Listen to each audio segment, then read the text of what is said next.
Hello friends and welcome back to our channel. It is time for a story. Today's story is called The Tale of Peter Rabbit by Beatrix. We hope you enjoy this story. We ask you if you can, please like and share this video and sit back and enjoy. Let's get started.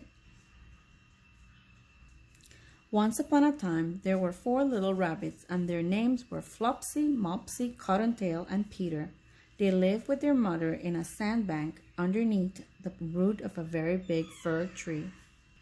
"Now, my dears," said old Mrs. Rabbit one morning, "you may go into the fields or down the lane, but don't go into Mr. McGregor's garden. Your father had an accident there. He was put in a pie by Mrs. McGregor. Now run along and don't get into mischief. I am going out." Then old Mrs. Rabbit took a basket and her umbrella and went through the woods to the baker's. She bought a loaf of brown bread and 5 currant buns. Flopsy, Mopsy, and Cottontail, who were good little bunnies, went down the lane to gather blackberries. But Peter, who was very naughty, ran straight away to Mr. McGregor's garden and squeezed under the gate. First, he ate some lettuces and some French beans, and then he ate some radishes. And then, feeling rather sick, he went to look for some parsley. But round the end of a cucumber frame, whom should he meet but Mr. McGregor? Mr. McGregor was on his hands and knees planting out young cabbages, but he jumped up and ran after Peter, waving a rake and calling out, "Stop, thief!" Peter was most dreadfully frightened. He rushed all over the garden, for he had forgotten the way back to the gate. He lost one of his shoes among the cabbages, and the other shoe amongst the potatoes. After losing them, he ran on 4 legs and went faster, so that I think he might have gotten away altogether if he had not unfortunately run into a gooseberry net and got caught by the large buttons on his jacket. It was a blue jacket with brass buttons, quite new. Peter gave himself up for lost and shed big tears, but his sobs were overheard by some friendly sparrows who flew to him in great excitement and implored him to exert himself. Mr. McGregor came up with a sieve, which he intended to pop upon the top of Peter, but Peter wriggled out just in time, leaving his jacket behind him, and rushed into the tool shed and jumped into a can.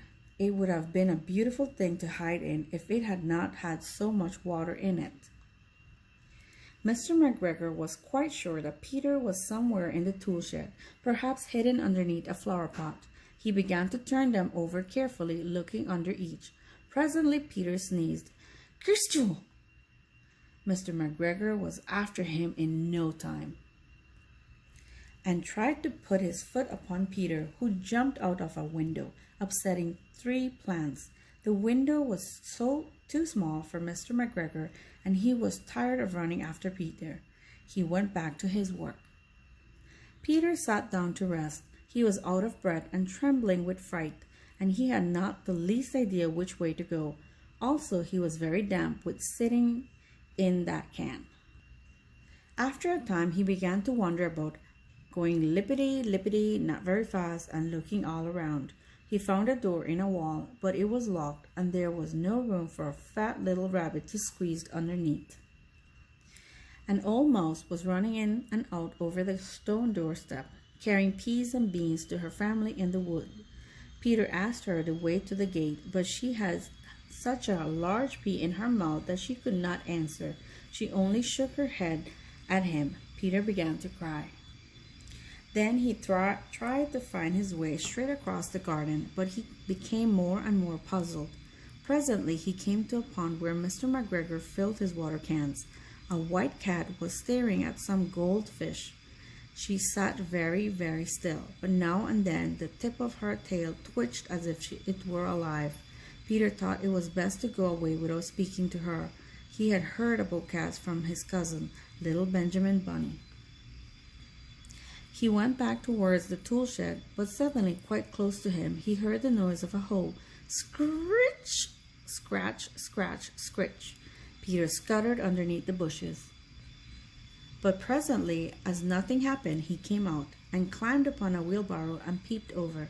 The first thing he saw was Mr. McGregor hoeing onions. His back was turned towards Peter, and beyond him was the gate. Peter got down very quietly off the wheelbarrow and started running as fast as he could go along the straight walk behind some black currant bushes. Mr. McGregor caught sight of him at the corner, but Peter did not care. He slid underneath the gate and was safe at last in the wood outside the garden. Mr. McGregor hung up the little jacket and the shoes of a scarecrow to frighten the blackbirds. Peter never stopped running or looked behind him till he got home to the big fir tree. He was so tired that he flopped down upon the nice soft sand on the floor of the rabbit hole and shut his eyes. His mother was busy cooking. She wondered what he had done with his clothes. It was the second little jacket and pair of shoes that Peter had lost in a fortnight. I am sorry to say that Peter was not very well during the evening. His mother put him to bed and made some chamomile tea, and she gave a dose of it to Peter, 1 tablespoonful to be taken at bedtime. But Flopsy, Mopsy, and Cottontail had bread and milk and blackberries for supper. The end. We hope you enjoyed this very short little story, and we hope to see you next time for another one. Goodbye.